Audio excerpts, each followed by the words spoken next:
በሰላም መጡ አቶ ሊላይ። ብዙ ጊዜ ለሚዲያ የትም ቦታ ላይ አይቼዎት አላቅም። ምናልባት የሆነ ስብሰባ ላይ ያደረጉትን ንግግር ቀንጨብ እያደረጉ የተለያዩ አንድ ሚዲያ ይመስለኛል ቀንጨብ አድርጎ ያወጣውን ነገር አይቻለሁ። ሚዲያ ላይ ብዙ ጊዜ ደፈር ብሎ የመውጣት ነገር አላስተዋልኩም። ነገር ግን በተለያዩ መድረኮች ትግራይ ውስጥም ሌላም ቦታ ደግሞ ይናገራሉና አሁን ላይ ወደ ሚዲያ መቅረቡን ለምን ፈለጉት? በጣም ጥሩ ጥያቄ ነው። ሚዲያ መውጣት ማልፈልገው ምንድነው በተለይ ባለፉት 27 ዓመታት ሜዳ ላይ ወጥተህ ሀሳብህን በነፃ ገልጸህ በትክክል አይተላለፈ አንድ ኤዲት ተደርጎ ተቆራርጦ ፖለቲከኞች በፈለጉት መልክ ስለሚያቀርቡት ያንን ነገር አልፈቀድኩም። አንድ ሁለተኛ በአሁኑ ሰዓት ወደ ሚዲያ እንድወጣ ያስገደደኝ ነገር ምንድነው ኢትዮጵያ ውስጥ በተለይ ትግራይ ውስጥ ያለው ሁኔታ በጣም ያሳስበኛል። እኔ የአንድ ብሔራዊ አርበኛ የብላታ ኃይለማርያም ረዳ ልጅ ነኝ። አባቴ ለኢትዮጵያ ብዙ ውለታ ያሰሩ ናቸው። ለሕዝብም ሲሉ በኃይለ ሥላሴ ጊዜ ከ26 ዓመት በላይ ግዞት የታሰሩ ናቸው። ደርግም እንደዚሁ ከ11 ዓመት በላይ እስከ 13 ዓመት አስሯቸዋል ከጂንካ እንዳይወጡ። እኔም ሆንኩ ወንድሞቼ ግዞት ላይ የተወለድን ሰዎች ነን። እኔም በ17 ዓመት ትግል ውስጥ እንደ ማንኛውም የትግራይ ወጣት የድርሻን የተወጣው ነኝ። ያው ሁሉ ሆኖ ግን በእርግጥ የትግራይ ህዝብ ትግል ተጠልፎ ተወስዷል። በአጠቃላይ ኢትዮጵያ ህዝብ ትግል ተጠልፎ ተወስዷል። ባለፉት 2 ዓመታት አንድ የታየ ለውጥ ነበር፣ ተስፋ ያደረግንበት ለውጥ። ይህ ለውጥ ኢትዮጵያውያን በሙሉ ሲያገኙ የትግራይ ህዝብ አላገኘም ይህንን ለውጥ። አሁንም የትግራይ ህዝብ ላለፈው 46 ዓመታት በአንድ አህዳዊ በሆነ ቤተሰባዊ አስተዳደር ውስጥ ፍጹም ባዕዳዊ በሆነ አገዛዝ እየተገዛ ነው ያለው። ያ እንዳይበቃ ደግሞ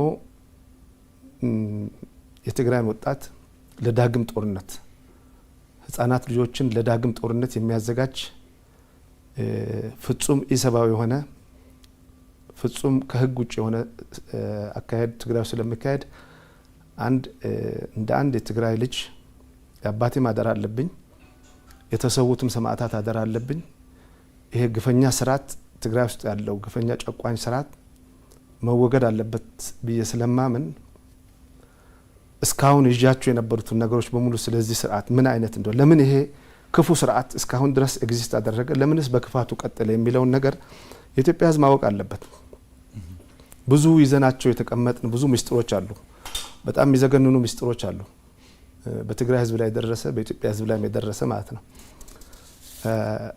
ይህንን ታሪክ የሚያውቁ ብዙዎች አሉ።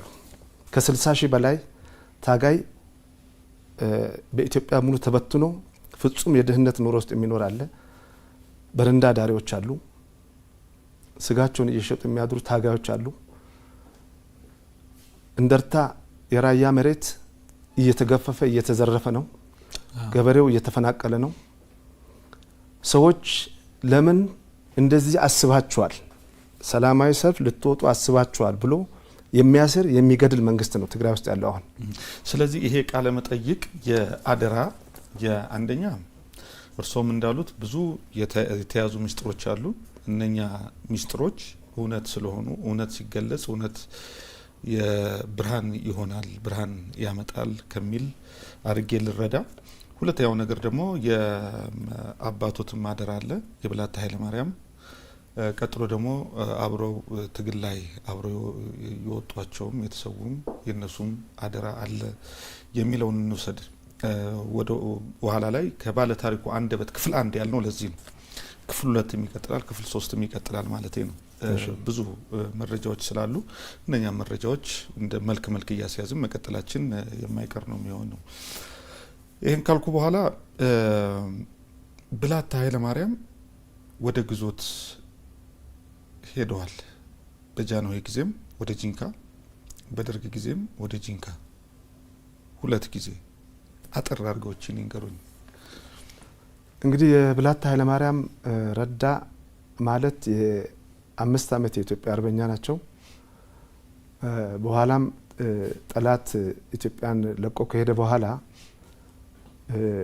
አፄ ኃይለ ሥላሴ የትግራይ ህዝብ ከዳኝ ወጋኝ ብለው በትግራይ ህዝብ ላይ የ5 ዓመት ግብር እንዲከፍል በከፋ መንገድ ትግራይ ውስጥ አዲስ ፖሊሲዎችና አዲስ ህግ አወጡ። ይህንን ፖሊሲና ህግ ተግባራዊ ያደረጉት በትግራይ መሳፍንቶች ነው። በተለይ እነዚህ መሳፍንቶች በደጃች አባይ ካሳ፣ ደጃች ገብረ ሕይወት መሸሻ የሚባሉ ሁለቱም የአድዋ ተወላጆች ናቸው።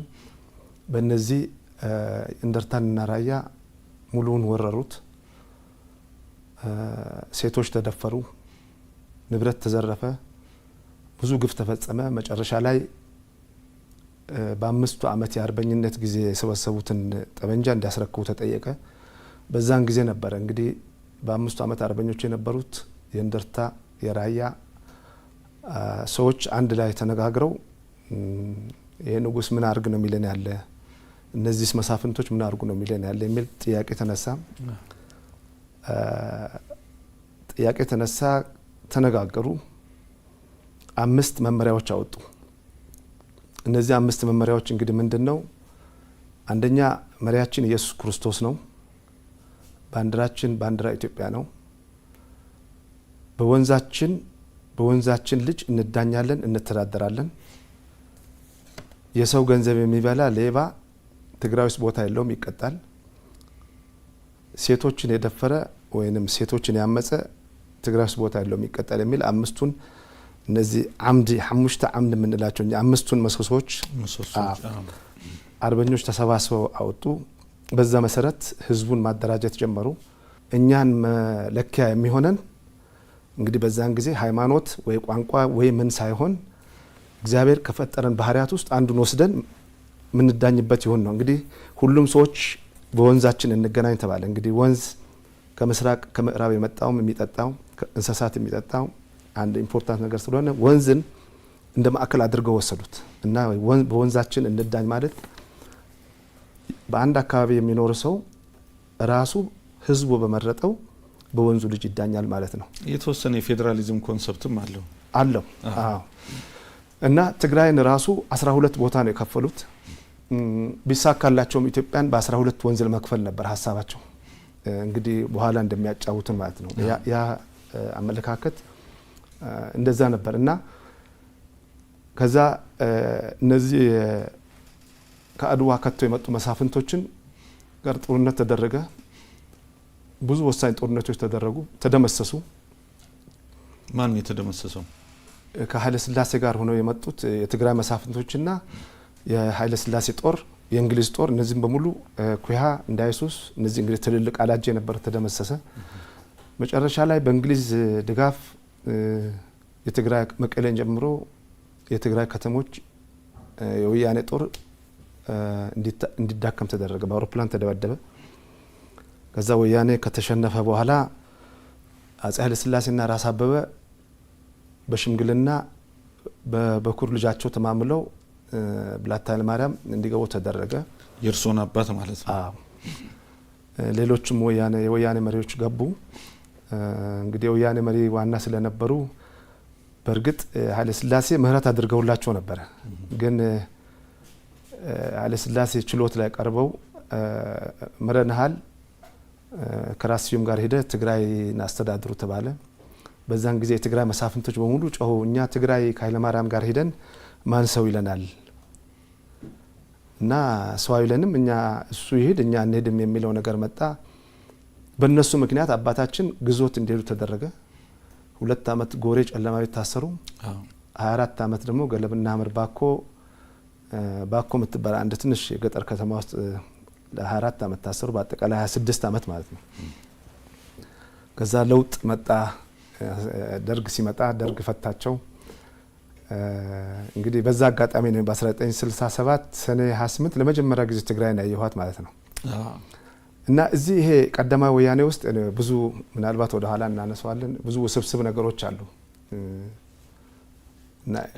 ይሄን ይመስላል እንግዲህ ወደ ግዞት ያስኬዳቸው። ከዛም በኋላ ወደ እንትን ስንምጣ ምናልባት ስለ ቀዳማዊ ወያኔ የሚለው አሁን ደደቢት ላይ የተመሰረተው ጋራ አንድ ነው ማለት የዛ መንፈስ ልጅ ነው ማለት ነው ወይስ እንዴት ነው? አልገባኝም።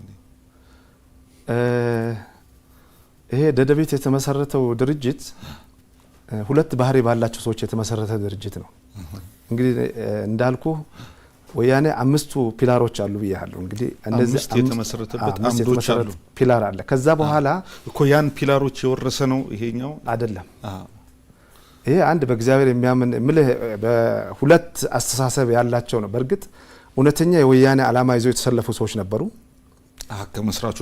ከመስራቾች ውስጥ እውነተኛ የህዝብ ልጆች ነበሩ፣ በቅንና የወጡ በሸር የወጡ ደግሞ ጸረ ወያኔ ኃይሎች ነበሩ። እኔ ቲፒኤልኤፍን መስረታ ማየው በሁለት መልክ ነው። እውነተኛ ለህዝብ እኩልነትና ነጻነት የወጡ ዳግማዊ ወያኔዎች ነበሩ። በሸር የወጡ ደግሞ እነዛ መጀመሪያ ወያኔን የወጉ ሰዎች የነሱ ፕሪንሲፕል ይዘው የመጡ የገቡበት ድርጅት ነው የነበረው። አርበኞችን የወጉ ሸር ይዘው የመጡ የነሱ ልጆች የነበሩበትና በጣም በኢንፌሪዮሪቲ ኮምፕሌክስ በበታችነት ስሜት የተወጠሩ ክፉ አስተሳሰብ ይዘው ከዚህ ከአዲስ አበባ ዩኒቨርሲቲ ክፉን ነገር ተጸንስሶ ይዘው የወጡ ሰዎች ነበሩ። ማስረጃው ምንድነው? ይሄ እንግዲህ ማስረጃው ድርጅቱ ሲመሰረት እዚህ አዲስ አበባ ዩኒቨርሲቲ ውስጥ የተሰራ ተንኮል አለ። እንዳልኩ በሁለት መልክ ነው። አንድ ለብሔር ብሔረሰቦችና ህዝቦችን እኩልነት አምነው የወጡ የወያኔ ልጆች ነበሩ። እንግዲህ ወደ በረሃ ሲወጡ መጀመሪያ አወጣጣቸው ላይ እንግዲህ አወጣጣቸው ደደቤት የሄደ አንድ ግሩፕ ነበረ፣ አስመራ የሄደ አንድ ግሩፕ ነበረ፣ ወደ አዲስ አበባ የሚመጣ ግሩፕ ነበር። በሶስት መልክ ነው፣ በሶስት መስመር ነው። አስመራ ይሄዳል፣ አዲስ አበባ፣ ደደቤት። እቺ የአዲስ አበባዋን ተንከፍ አድርገው ነው የሚያልፏት። ብዙ ጊዜ ታሪክ ውስጥ አያስገቧትም።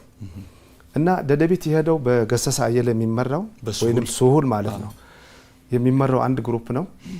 ደደቤት ሄዶ ያው ቤዝ ማስተካከል እንዳለበት እንዴት ትግሉን እንዴት እንደሚል አንደኛው ግሩፕ ወደ ሳህል የሄደው ከህዝባው ግንባር ጋራ ወታደራዊ ትሬኒንግ ወስዶ ብረት ይዞ ለመምጣት ነው።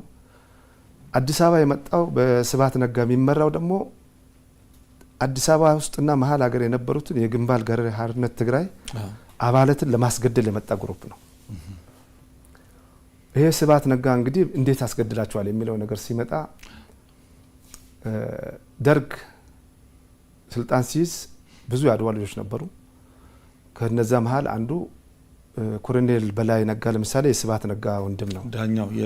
ይሄ ኮሎኔል በላይ ነጋ ማለት በደርግ ስልጣን ሲይዝ የጦር ኃይሎች ፍርድ ቤት ዳኛ የነበረ የፍየል ወጠጤ ሲያዘፍን የነበረ ሰው ማለት ነው። እንደነ ኮሎኔል ቃለ ክርስቶስ አባይ አይነት ሰው ነበሩ ጓደኞቹ። የትግራይ አስተዳዳሪ ነበር። ለመጀመሪያ ጊዜ ውስጥም ትግራይ ውስጥ ቀይ ሽብር ያካሄደ ብዙ የትግራይ ብሔርተኞችን ወደ ወሎ መንገድ አስመጥቶ ያስገደለ ሰው ነው። እነ ኮሎኔል ፍሳም ደርግ ውስጥ ነበሩ። እነዚህ ሙሉ የስብሐት ጓደኞች ናቸው። ፍሳ ደስታ ማለት ፍሳ ደስታ እና እነዚህን በሙሉ በመጠቀም ነው እዚህ ግንባር የነበሩትን በሙሉ አስገደለ። ተመለሰ ወደ በረሃ። እነዛም ትሬኒንግ ወስደው ወደ ደደቤት ተመለሱ እና ደደቤት ከሄዱ በኋላ ከተሰባሰቡ በኋላ እንግዲህ እኔ በየዋህነታቸውና ዳግማዊ ወያኔ አመለካከት ነበራቸው የምለው እንደነ ሱሁል ገሰሳ አየለ አይነት እንደነ አጋዚ እንደነ ሙሴ አይነት የያዘ አንድ ግሩፕ ነበር። እነዛ በሸርና በበታችኝነት ስሜት እንግዲህ የበታችኝነት ስሜት ስል ምንድነው? እነዚህ የነዚህ ቤተሰቦችና የነዚህ አካባቢዎች ቀዳማዊ ወያኔ ላይ ትልቅ ወንጀል የፈጸሙ ሰዎች ናቸው። አንድ የትግራይ ህዝብን ከኃይለ ሥላሴ ጦር ጋር ከእንግሊዝ ጦር ጋር ሆነው በተለይ እንደርታ ተወላሉን ራያን ህዝብ ያወደሙ ናቸው፣ የገደሉ ያረዱ ናቸው። በጦርነት ከተሸነፉ በኋላም ተመልሰው ሄደው ማለት ነው። በጣም አሰቃቂ ግፍ የፈጸሙ ናቸው። ከሁሉም በላይ የአድዋው ገዢ የነበረ ደጃች ገብረየስ መሸሻ ከእንዳይሱስ ተደምስሶ ከሸሸ በኋላ ገርአልታ ላይ ሄዶ 3 ራሱ ሆኖ ማለት ነው ገርአልታ ላይ ሆኖ ለአፄ ኃይለ ሥላሴ ቴሌግራም ያስተላልፋል። ያስተላለፈው ቴሌግራም ምንድነው የሚለው? ኃይለ ማርያም ክንደ ሰራዊቱ ሰኞ ቀን ገበያ ላይ ትምህርት ስለሚሰጥ በዛን ቀን በአውሮፕላን እንዲደበደብ የሚል ነበር። ይሄን እንግዲህ ማስረጃ ከፈለክ ናሽናል አርካይቭ ውስጥ አለ። ናሽናል ቤተ መጻሕፍትና ቤተ መዛግብት አለ። እዛ ውስጥ ስለ ቀዳማዊ ወያኔ ከ2000 በላይ ዶክመንቶች አሉ። እዛ ውስጥ ልታገኘው ትችላለህ ማለት ነው። ያስተላለፈው ቴሌግራም ማለት ነው ደጃች ገብረየስ መሸሻ የሚል እና በደጃች ገብረየስ መሸሻ አማካኝነት መቀሌ ሰኞ ገበያ ማለት አዳጋ ሶኔ ነው የምንለውኛ። የሰኞ ገበያ ውስጥ በሺዎች የሚቆጠሩ ከፍቶች በሺ የሚቆጠር ሰው ከሁሉም የትግራይ ኮርነር መጥቶ የሚገባይበት ቦታ ነው። በደጃች ገብረሕይወት አማካኝነት በዓለም ላይ ታይቶ ተሰምቶ በማይታወቅ ሁኔታ ከ3000 ሰው በላይ ነው የሞተው። እንስሳትና ሰው አንድ ላይ ተቀላቅሎ ለመቅበር እስከሚያዳግድ ድረስ ማለት ነው። እንግዲህ የ250 ህፃናት አንገት ነው የተገኘው፣ የተበጣጠሰ ሰውነት። እነዚህ ህፃናቶች እንግዲህ በወቅቱ እንደተነገረን ሎሚ የሚሸጡ ናቸው። ደቅ ሎሚ የሚባሉ ሎሚ የሚሸጡ ህፃናቶች እነዚህ ተገለዋል። ይህንን ግፍ ፈጽመዋል እና ከወያኔ መሸነፍ በኋላ እነዚህ በየትምህርት ቤት ውስጥ የአጋሜ ክልተው ላዕሎ እንደርታ ራያ የተንቤን ሲያገኛቸው እንደ ጸረ ወያኔ ጸረ ትግራይ አድርጎ ነው የሚቆጥራቸው። በዛ የመጣ ኮንፍሊክት አለ፣ እንደዚህ የተጋጨ የመጣ እነዚህም የሚሰማቸው የበታችነት ስሜትም አለ። በዛ ተነሳስተው ነው በረሃ የገቡት። በሸር ነው የገቡት።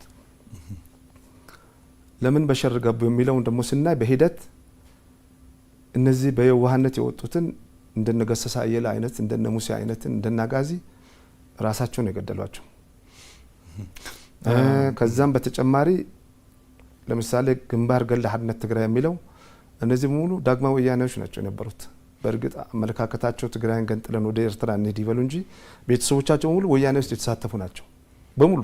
ኦልሞስት 90% የሚሆኑ የቀደማዊ ወያኔ ቤተሰብ ልጆች ናቸው እዛ የነበሩት፣ የታረዱት የተገደሉት፣ በኋላ እርቅ ብለው የገደሏቸው ማለት ነው። እና እንደዚህ እያለ ነው የመጣው እና በእንደዚህ ሁለት መልክ መጡ ምልህ ያለውኝ ይሄ ነው። የሚገርም ነገር ነው እየነገሩኝ ያሉት አቶ ሊላይ። አሁን እስቲ እዚህ በሁለት የተከፈለ ነው አመሰራረቱ የቀዳማዊ ወያኔ። በተለይም ደግሞ እነኛ አምስቱን የአምዶች የያዙት አባቶች የመሰረቱትን መንፈስ ይወረሱ አሉ፣ እንደገና ደግሞ በሽር ያንን የጠለፉ አሉ የሚለውን እየተረዳው ነው ያሉት። በማስረጃ እያቀረቡ ነው እርሶ። ማስረጃውን ቤተ መጻሕፍትና ቤተ መዛግብት ይገኛል። አንዳንድ ወሳኝ የሆኑ ማስረጃዎች የሚል ነገር እያነሱ ነው ያሉት። እስቲ ለምሳሌ እነ ስሁል የተገደሉት ብለዋል፣ እነ ሙሴ ብለዋል፣ እነ አጋዚ ባለፈው ጋዜጠኛ አሪያ ተስፋ ማርያም ያናገርኩት ነበር። አይተውት ከሆነ አላቅም አይቼዋለሁ። እሱም አንስቶት ነበር የአጋዚን። እንደውም ሰፋ ያለ ነገር ስላነሳን እዚህ ላይ መድገሙ አስፈላጊ አይደለም። እስቲ ለምሳሌ የስሁልን እናንሳ። ምንድነው ስሁል ላይ የተፈጸመው ነገር? በሸርና በየዋህነት ወደ ህወሓት ትግል ለህዝብ ሲሉ ይወጡ አሉ። እንደገና ደግሞ በራሳቸው መንገድ የራሳቸውን ደግሞ የሴራ ፖለቲካ ለማራመድ ይወጡ አሉ። የሴራ ፖለቲካውም ስሩ ማዶ ነው የሚል ነገር ነው ያነሱትና እስቲ በዚህ እንመልከት። ለምሳሌ እንግዲህ ስሁል ማለት ወይንም ገሰሳ አየለ ማለት ትግራይ ውስጥ በወቅቱ አንድ በጣም ኢምፖርታንት የሆነ ፊገር ነው የነበረው። አቶ ገሰሳ አየለ ምዕራብ ትግራይ ሽሬ ውስጥ ፓርላማ ከአንዴም ሁለቴ ተመርጦ በህግ መወሰኛ ምክር ቤት ውስጥ ይሰራ የነበረ ሰው ነው። እንደ እውነት ለመናገርም ከሆነ ይሄ ህወሓት ታሃት የሚባለውን ድርጅት የፈጠረ ሰው ነው። እንዴት ፈጠረ ለሚለው ትግራይ የትግራይ ብሔርተኝነት ወይንም የትግራይን ጭቆና በወቅቱ በነበረው ስርዓት ለመግለጽ የመጀመሪያ በ1950 ዓመተ ምህረት የመጀመሪያውን የትግራይ ባህል የመሰረተ ሰው ነው። የትግራይ ባህል ስንል ምንድነው? እንግዲህ የትግራይ ዘፈኖችን፣ ቲያትሮችን ከትግራይ ውጪ አልፎ ኤርትራ በተለያዩ ክፍላት ሀገራት እየዞረ የሚያሳይ የነበረ ሰው ነው። እሴቱንም ኪነ ጥበቡንም ማለት ሁሉንም ነገር ትግራይ የትግራይን ቫልዩ ማለት ነው እንግዲህ ካልቸራል ቫልዩን ከትግራይ አልፎ ሌላው ኢትዮጵያዊ እንዲያውቀው ኢትዮጵያ ውስጥ የትግራይ ፒክቸር ምን ይመስላል የሚለውን ለማሳወቅ ትልቅ አስተዋጽኦ ያደረገ ነው። እንግዲህ ወደ በረሃ ሲወጡ እሱን ተማምነው ነው የወጡት። ገሰሳ አየለ ደደቢት ታየ ሲባል የሽሬ ወጣት በሙሉ ግልብጥ ብሎ ነው ወደ በረሃ የገባው። ተጽዕኖ ከፍተኛ ነበር። በጣም ትልቅ ኢንፍሉዌንስ የነበረው ሰው ነው። በጣም ትልቅ ኢንፍሉዌንስ፣ በጣም ትልቅ አዋቂ፣ በጣም ቅን ሰው ነው የነበረው። ፍጹም ቅን ሰው ነው የነበረው። ፍጹም ትግራዋይ፣ ፍጹም ኢትዮጵያዊ ነው የነበረው እና እሱን የህዝብ ድጋፍ ስለነበረው በተያያዘም ያልያዘም ስሁል አለ ተብሎ ወደ በረሃ ወጣ። ድርጅቱ እንዲያም የስሁል ናችሁ ወይ እስከሚባል ድረስ ነው እና ድርጅቱ እግር እንዲተክል አደረገ። በእንደዚህ ሂደት ላይ ያሉ እነዚህ ያው በሸር ወጡ ምላቸው እንደ አረጋው በርሄ፣ እንደ ስብሃት ነጋ፣ እንደ አባይ ፀሐይ አይነቶች እንግዲህ እነዚህ በሸር የወጡ ናቸው፣ በተንኮል የወጡ ናቸው። የገሰሰ አየለን ፖፑላር መሆን የገሰሰ አየለ ተመንጥቆ መውጣትን አልተዋጠላቸውም እና ተንኮል መቆፈር ጀመሩ። ገሰሰ አየለ ድርጅቱ ሊቀመንበር ነበር። እንግዲህ ሲመሰረት ገሰሰ አየለ ሳያውቅ የትግራይ ማኒፌስቶ ትግራይን የመገንጠል የሚል ነገር አወጡ። ገሰሰ አየለ ሳያውቅ ግንባር ገድለ ሓርነት ትግራይን እርቅ ብለው አምጥተው ረሸኑ። ይሄንን በሙሉ ገሰሰ አየለ ይቃወም ነበር። ትግራይ ማኒፌስቶ የትግራይ መገንጠል አይደለም የኤርትራን መገንጠልም አልቀበልም የሚል ሰው የነበረ ነው እና ገሰሰ አየለን ለመጣል ድርጅት ውስጥ በነሱ ቼን አድርገው ገሰሰ አየለ ፊዳል ነው የሚል ነገር ቅስቀሳ ተጀመረ። የመጡትን ደህና የመጡትን የሽሬ ልጆች ሰላይ ናችሁ እየተባለ መያዝ፣ መግደል፣ ማሰር ተጀመረ። መጨረሻ ላይ ገሰሰ አየለን ገምግመው ህንፍሽፍሽ ፈጥረሃል ወይንም ድርጅቱ ውስጥ ክራይስ ፈጥረሃል በሚል ግምገማ ከማዕከላዊ ኮሚቴ እንዲወርድ ከአመራር እንዲወርድ አደረጉት። እዚህ ድርጅት ውስጥ መስራት አትችልም፣ ውጭ ወደ መስራት ትችላለህ አሉት። ከሱ ጋር አብረው የሚሄዱ ገዳይ ስኳዶች አዘጋጅተው መንገድ ላይ ይዘውት ከሄዱ በኋላ በደንብ በተጠና መንገድ የኢዱ ጦር ጋር በዛን ጊዜ ጦርነት አልተጀመረም። በእርግጥ ከተለያዩ እንትኖች ጋር ግጭቶች ነበሩ። ሆን ተብሎ የኢዱ ጦር በሚመጣበት መስመር እንዴት ተደረገ? ሆን ተብሎ ተኩስ ተከፈተ። ገሰሰ አየለ እዛ ተገደለ። ኢዲዩ ገደለው ለማስባል ነው። አሁን እንግዲህ ዋናው ፐርፐዙ ምንድነው? የሽሬ ህዝብ ገሰሰ አየለውን ስለሚወደው ገሰሰ አየለ ኢዱ ገሎታል ተብሎ ለፕሮፓጋንዳ እንዲጠቅማቸው ነው። እንግዲህ አሁን ባለበት መስመር ላይ ያ ነገር መፈጸሙ ከዚህ ሊያፋጭ ሆን ተብሎ ተደረገ ነው። እንግዲህ ገሰሰ አየለ ካለም ከኢዱ ጋር ጦርነት አናደርግም የሚል ነው ግንዛቤም የነበራቸው። ቢኖርም ደግሞ እሺ አይላቸውም ነበር። ይህንን ሁሉ አጥንተው ነው እንግዲህ እነዚህ መሰሪዎቹ እነ ስብሐት ነጋ እና አረጋው በርሄ እነ አባይ ፀሐዬ ማለት ነው። ይህንን ሁሉ ካጠኑ በኋላ ገሰሰ አየለ እዚህ ካለ ከኢዱ ጋርም ጦርነት ልናደርግ አንፈልግም ነው የሚሉት።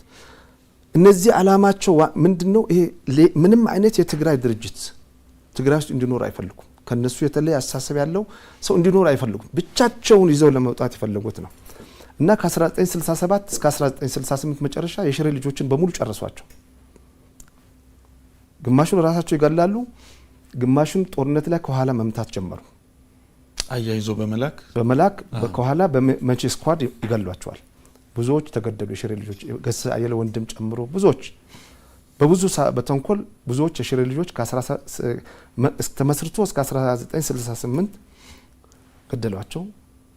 ከዛ እየቀጠለ መጣ። 1969 መጀመሪያ ላይ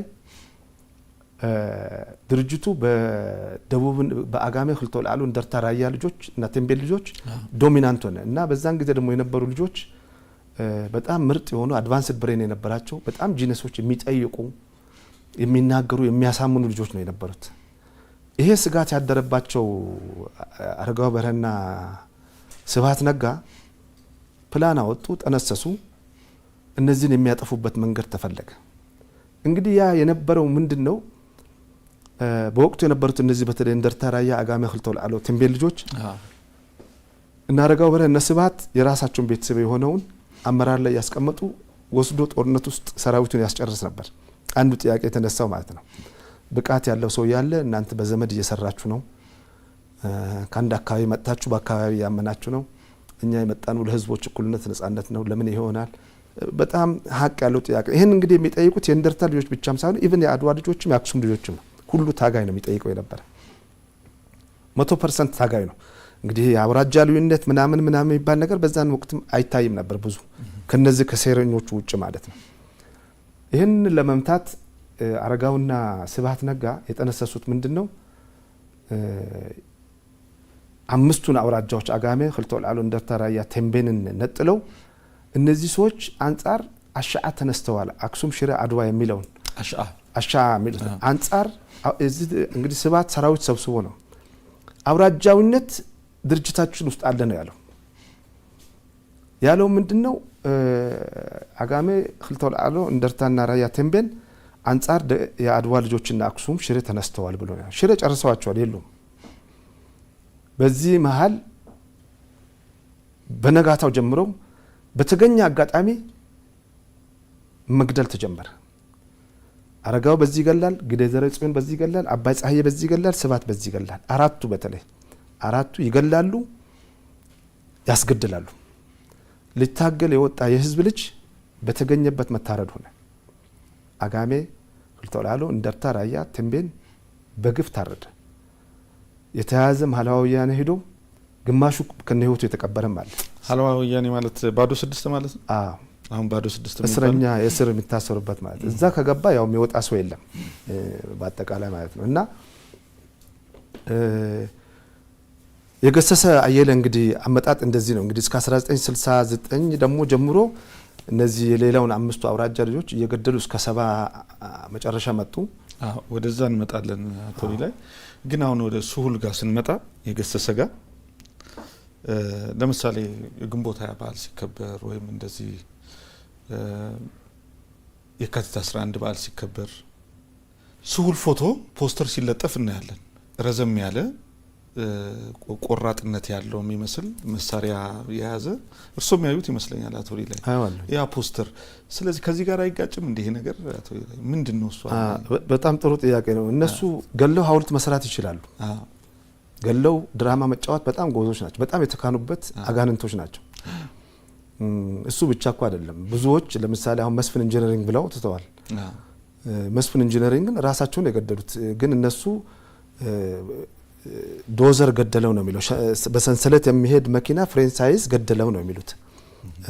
ኢንጂነር መስፍን ማለት ደግሞ ሳይንቲስት የነበረ ሰው ነው። ብሬክስ በተፈጥሮ ያ ዶዘር የሚሄድ ነገር አይደለም፣ ሰንሰለት ነው፣ ከቆመ ቆመ ነው። ደሞም ያን የመሰለ ሳይንቲስት ያን የመሰለ ኢንጂነር ፍሬን ሳይዝ ደግሞ እዛ ሊሰራ አይገባም። ሆን ተብሎ የተገደለ ግድያ ነው። የተገደለበት ዋናው ምክንያት ምንድነው? በላይ መኮንን የሚባል ታናሽ ወንድሙ እኔን መጀመሪያ ወደ ድርጅቱ መልሙሎ ያስገባኝ ማለት ነው። እሱን ገለውታል። ይሄንን ጥያቄ መስፍን ይጠይቅ ነበር። ወንድሜ የታለ እያለ የወንድሙን ደም የታለ ወንድሜ ታስሯል ግን ምንድነው ነገሩኝ እያለ ይጠይቅ ነበር። ይሄንን እንዲህ አይነት ጥያቄ የሚጠይቀውን ሰው ይዘው ወደ አዲስ አበባ መግባት ወይ መቀሌ መግባት አይፈልጉም። ይሄንን ባጭሩ ማስቀረት ነው ያለባቸው። ሆን ተብሎ ነው የተገደለው። በላይም ሆን ተብሎ ተገደለ። ያው እዚህ የ1969 ግድያ ጊዜ ገደሉት። እንደገና ወንድሙንም ይህን ጥያቄ በተከታታይ ይጠይቅ እንደነበር ያገኘውን ማዕከላዊ ኮሚቴ መስፍን ያገኘውን ማዕከላዊ ኮሚቴ በሙሉ ይጠይቅ ነበር። በላይ ወንድሜ የታለ እያለ ይህንን ምስጢር ይዞ እንዳይገባ ነው የተገደለው እንጂ እንዴት በሰንሰለት የሚሄድ መኪና ወይንም ዶዘር ሰው ይገላል? አንድ ሰንሰለት ከቆመ ቆመ ነው። እና እነሱ ገለው ሐውልት መስራት በጣም ጎበዞች ናቸው። ስለዚህ ፖስተሩ ምኑ የእውነት ማረጋገጫ ሊሆን አይችልም። አይደለም እንዴ እነሱ እኮ የገደሉት እኮ ደርግ ያፓ ኢዱ ጋር ከተዋጋ ነው ከሞተ በላይ እነሱ የገደሉት ይበልጣል እኮ። በጣም ብዙ ሰው ገለዋል ግን